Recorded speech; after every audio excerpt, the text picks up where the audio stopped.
भगवान की 16,108 शादी हुई, 8 पटरानियां और 16,100 रानियां। ये 8 पटरानियां क्या हैं और 16,100 रानियां क्या हैं, इसको जरा तनिक समझ लो वैज्ञानिक अर्थों में। सामान्य अर्थों में सुनोगे तो 8 रानियां और 16,000 रानियां, ये सब बात थोड़ा हजम नहीं हो सकती इंसान को।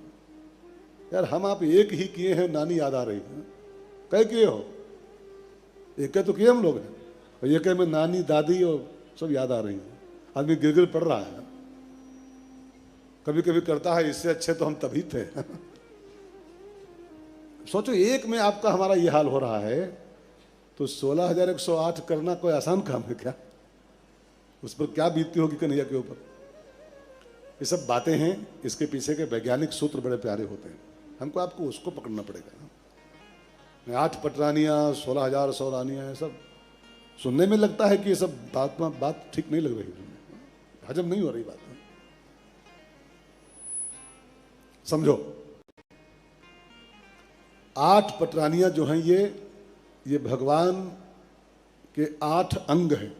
भगवान का एक नाम है योगेश्वरा, योग के ईश्वर हैं वो, योग के योगेश्वरा कृष्ण। भगवान योग के पति हैं, योगेश्वर, ठीक है ना। और योग के 8 अंग होते हैं। ये जो 8 पटरानियां हैं वास्तव में योग के 8 अंग हैं, वो योग के ईश्वर हैं, योग के पति हैं। यत्र योगेश्वरः कृष्ण यत्र पार्थो धनुर्धरा तत्र श्री विजय योगेश्वरः कृष्ण।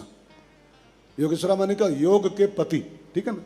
और योग क्या होता है, 8 योग होते हैं, अष्टांग योग। अष्टांग योग यम, नियम, आसन, प्राणायाम, प्रत्याहार, ध्यान, धारणा, समाधि, इट मीन्स योग। ये 8 अंग हैं योग के, तब योग पूरा होता है। और उस योग के पति हैं भगवान श्याम सुंदर, ठीक है ना। तो 8 पटरानियां जो हैं वही अष्टांग हैं, अष्टांग।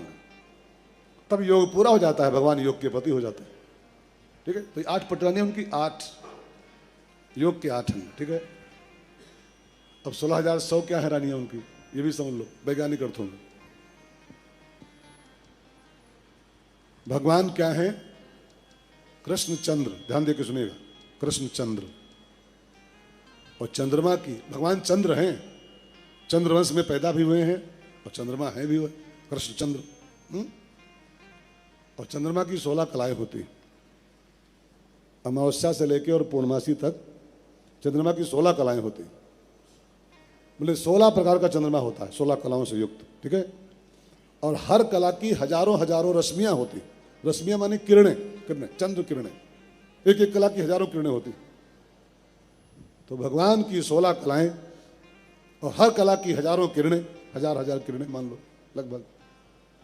तो भगवान कृष्णचंद्र की जो वो रश्मियां हैं, जो रश्मियां किरणें, 16 कलाओं की 16,000 के आसपास किरणें होती हैं, वही भगवान की 16,000 रानियां हैं वास्तव में। भगवान पूर्ण चंद्र हैं, पूर्ण चंद्र, 16 कलाओं से युक्त हैं, तभी लिखा है 16,000 उनकी रानियां हैं, 16,000 उनकी रश्मियां हैं। इस ढंग से जब कथा को हम समझने का प्रयास करेंगे इन अर्थों में, तब बात पक्की होती है। बाकी तो फिर शंकाएं पैदा होती है, कैसे भगवान जी थे, 16,000 ब्याह कर लिए, इतना हजम नहीं होगा बहुतों को। आजकल के बच्चों को तो बात हजम नहीं होगी। जो साइंस साइड के बच्चे पढ़ रहे हैं उनको ये बातें बताओ तो फिर वो कहेंगे गप है, सब गप है, 16,000 शादी संभव नहीं। अगर एक दिन में एक रानी जोड़ लो उनकी, तभी तो 365 हुई, है ना। और एक दिन में एक रानी जोड़ लिया तो 365 तो हुई। फिर वो 16,000 कैसे एडजस्ट करते होंगे अगर सचमुच माना जाए तो। एक रात में कितने रानी पास जाते होंगे, 50-60 हो गई एक रात में ही, 55-60। तो बात कुछ सुपाच्य नहीं हो रही है। इसको इस ढंग से जब अर्थ निकाले जाएंगे कथाओं के वैज्ञानिक वे में, तब आजकल की जो जेंट्री है, नौजवान जेंट्री, इनको तब बात पल्ले पड़ेगी। वैसे मानेंगे सभी पोंगापंथी बातें हैं, कुछ नहीं इसमें, सब गप है, टोटल है। तो भगवान समझ गए, पूर्ण चंद्र हैं, उनकी 16 कलाएं हैं ठाकुर जी की, और 16 कलाओं की हजारों रश्मियां हैं, वही उनकी हजारों रानियां हैं, 16,000, ठीक है।